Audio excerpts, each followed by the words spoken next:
I will follow Sir Brian's bold blueprint for change.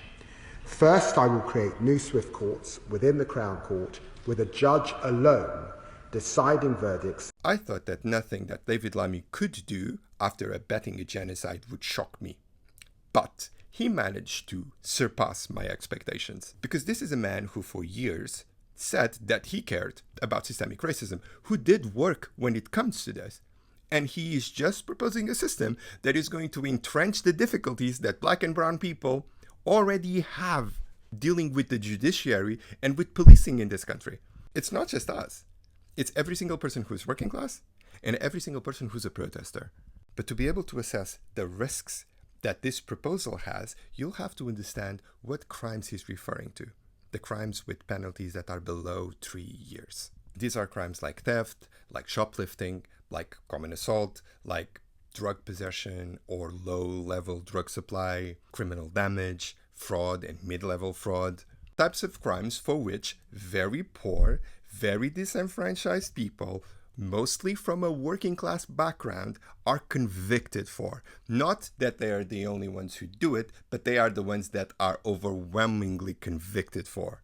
And to add to the classism, you have a systemically racist country in which a systemically racist police is far more likely to arrest a black person than they would a white person, and a systemically racist judicial system that overwhelmingly condemns, for instance, in the case of drug possession, black people and Asian people at much higher rates than they do white people.